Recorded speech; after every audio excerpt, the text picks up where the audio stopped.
یہ حسین کے بابا ہیں، نام عبداللہ بن عباس کا آیا تھا، بات فضائل امام کی چلی تھی۔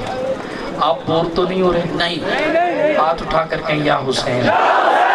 سبحان اللہ، آپ کا انداز ہی بے مثال ہے۔ اللہ جانتا ہے، جیسے ہی بلرام پور کی تاریخ کے حوالے سے فون آیا اور یہ کہا گیا کہ وہیں جلسہ ہے جہاں آپ 2-3 سال پہلے آئے تھے، تو اور تو کچھ مائک پہ میں نہیں کہتا، لیکن اتنا ضرور کہتا ہوں کہ آپ لوگوں کے سننے کے انداز نے جو ہے وہ یہ ایک بار میں تاریخ دینے پر مجبور کر دیا، کیونکہ آپ لوگ سنتے ہیں الحمدللہ اتنا اچھا ہے۔ رات کے 2 بج رہے ہیں اور 2 بجے رات میں ایک ہاتھ بھی نیچا نہیں ہے، تو تھکا ہوا آدمی بھی بولنے پر مجبور ہوتا ہے، اور پھر ہم لوگ یہ سوچتے ہیں یہاں نہیں بولیں گے تو پھر کہاں اللہ آپ لوگوں کی سماعتوں کو سلامت، آمین۔ آپ لوگوں کے دلوں میں مزید اہل بیت کی محبت، مصطفیٰ جان رحمت کے صحابہ کی محبت بے بست فرمائے۔ آگے بڑھتا ہوں تیزی کے ساتھ۔ نام کیوں آیا معلوم؟ عبداللہ بن عباس کا صرف ان کی فضیلت پڑھ رہا تھا کہ وہ خود امام حسین کے چچا لگیں گے رشتے میں، حضور کے چچا زاد بھائی ہیں، مولا علی کے چچا زاد بھائی ہیں، تو اس رشتے سے وہ امام حسین کے چچا ہیں۔ مگر غور کرنا بلرام پور والوں، ایک دن ایسا بھی دیکھا اہل مدینہ نے کہ امام حسین گھوڑے کے اوپر بیٹھے ہیں اور عبداللہ بن عباس نے گھوڑے کی لگام پکڑی ہوئی ہے۔ اللہ اکبر۔ کسی گزرنے والے نے گزر کے کہا عبداللہ ابر الامہ ہو۔ حضور علیہ السلام کے مقبول صحابہ، مقبول سے مراد قریب رہنے والے مقرب صحابہ میں آپ کا نام آتا ہے۔ آپ حضور کے چچا زاد بھائی ہیں، آپ کے پاس علم بہت ہے، حضور کا فیضان بہت ہے، اور آپ اپنے بھتیجے حسین کے گھوڑے کی لگام پکڑ کے کھڑے۔ عبداللہ بن عباس نے فرمایا بلرام پور والوں، کہنے لگے تمہیں پتہ ہی نہیں ہے کہ حسین کا مرتبہ کیا۔ آپ بتائیں کہ ہم جیسے خطیب کیا بیان کریں گے حسین پاک کو، اور کہاں تک لے جا کر بتائیں گے کہ یہ انتہا ہے حسین ابن علی کی۔ مصطفیٰ جان رحمت علیہ السلام و تسلیم نے انہیں اتنا بلند فرمایا ہے کہ ملائے اعلیٰ کے فرشتے بھی ان کی مسکراہٹ کا خیال کرتے ہیں، ملائے اعلیٰ کے فرشتے بھی یہ خیال کرتے ہیں کہ حسین نہ رو دے، ملائے اعلیٰ کے فرشتے بھی خیال کرتے ہیں حسین کو جھولے کی ضرورت ہے، ارے جنگل کی ہرنیاں بھی خیال کرتی ہیں کہ حسین کہیں رو نہ دے۔ امام حسن مجتبیٰ ایک ہرنی کا بچہ لے کر جو ہے وہ گھر کے اندر تشریف لے جا رہے ہیں، گھر کے پاس حسین ابن علی آئے، بھائی یہ ہرنی کا بچہ کہاں سے لائے؟ سرکار امام حسن فرمانے لگے نانا جان نے دیا ہے، مجھے بھی ایک چاہیے، مجھے بھی چاہیے۔ مولا کائنات کے شہزادے نے کہا مجھے بھی چاہیے بھائی، کہا جاؤ نانا سے لے لو۔ حضرت امام حسین دوڑے ہوئے نانا کی خدمت میں پہنچے، عرض کیا نانا مجھے بھی ہرنی کا بچہ چاہیے۔ امام حسین پاک کہنے لگے، حضور فرمانے لگے بیٹا حسین دیکھو ایک تھا بچہ وہ لے گیا سن، اسی کے ساتھ کھیل لو یا جو کچھ بھی حضور نے فرمایا ہو۔ لیکن ابھی حضور علیہ السلام جواب دے ہی رہے تھے، قریب تھا کہ حسین پاک کی آنکھوں میں آنسو آ جائیں، قریب تھا کہ حسین رو دے۔ مؤرخ لکھتا ہے ہرنی اپنا بچہ لے کر بارگاہ رسالت میں خود آ گئی اور کہا یا رسول اللہ وہ صحابی جو لے کر آئے تھے وہ بھی بچہ میرا تھا، لیکن وہ خود سے لے کر آ گئے، لیکن میں نے جب یہ دیکھا کہ سیدہ کا بیٹا رو نہ دے، اپنا بیٹا قربان کر سکتی ہوں، زہرا کے بیٹے کی آنکھ میں آنسو نہیں رہے۔ دنیا کے بچوں کی شان اور ہے، زہرا کے بیٹوں کی شان اور ہے۔ یہی مسلک صحابہ، بڑے بڑے مفتیوں نے،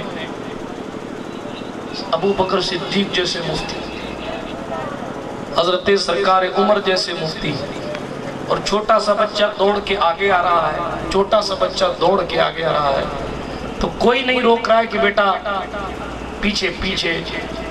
چیئرمین صاحب کے گھر کا بچہ بھی اگر مسجد میں چلا جائے سارے احترامات اپنی جگہ مسلم، لیکن ہر آنے والا نمازی کہے گا بیٹا تم بچے ہو، پیچھے کھڑے ہو جاؤ، ٹھیک ہے؟ مفتی صاحب کا بچہ بھی چلا جائے، امام صاحب کا بچہ بھی چلا جائے تو لوگ یہ نہیں کہیں گے وی آئی پی ہو بغل میں جا کے کھڑے ہو جاؤ، بلکہ یہی کہیں گے پیچھے رہو، پیچھے رہو، اس لیے کہ تم بچے ہو۔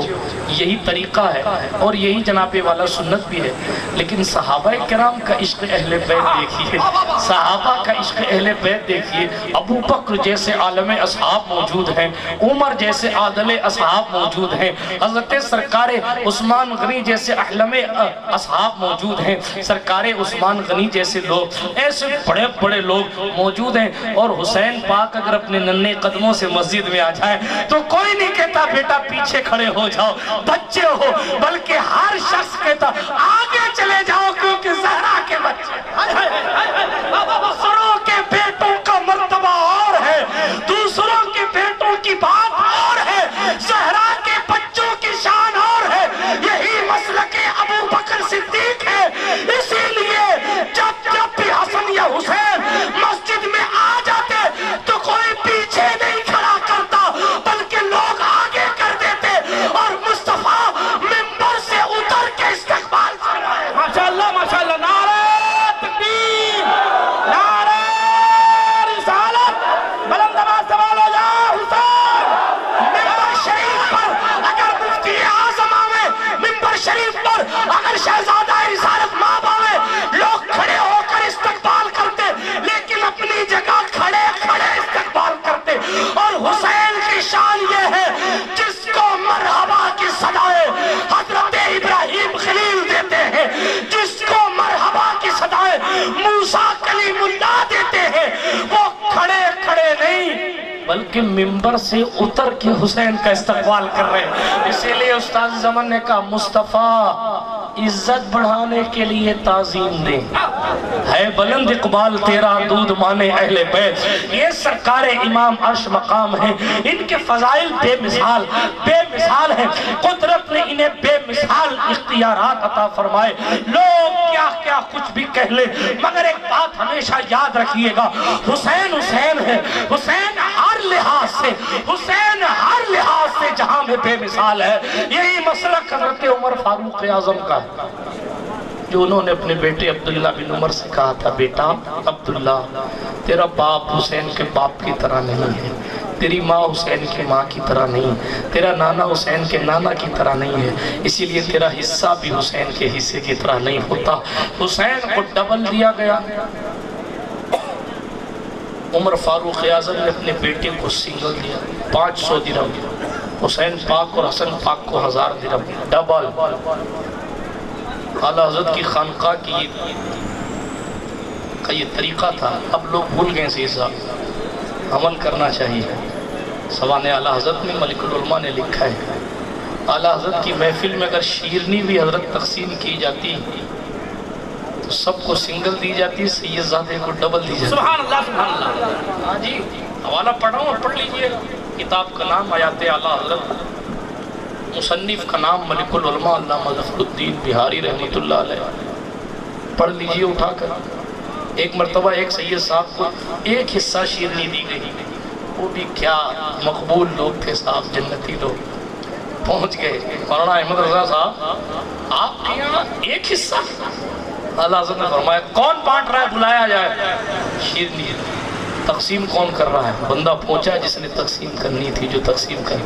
آپ کو ہماری خانقاہ کا اصول نہیں پتا ہے، آپ کو ہمارے گھر کا طریقہ نہیں پتا ہے، سب کو ایک حصہ دیا جائے گا، سید کو ڈبل دیا جائے گا۔ ماشاءاللہ۔ میں کئی دن تک سوچتا رہا یہ لائے کہاں سے تھے، مگر جب میں نے یہ روایت پڑھی تو کہا یہ عمر کی سنت ادا کر رہا ہے، یہ عمر کی سنت ہی سنت ہے۔ اب لوگ سمجھ نہ پائیں، صحیح ہے۔ حضرت ابو بکر صدیق نے امام حسن کو کندھے پر اٹھایا، اعلیٰ حضرت نے پالکی پہ اٹھایا پالکی پہ۔ کس کی سنت؟ جواد حضور کی سنت تو ہی ہے، مگر سالار صحابہ صداقت کی تاجدار ابو بکر صدیق کی سنت ادا کی، کبھی ڈبل دے کے عمر فاروق کی سنت ادا کی۔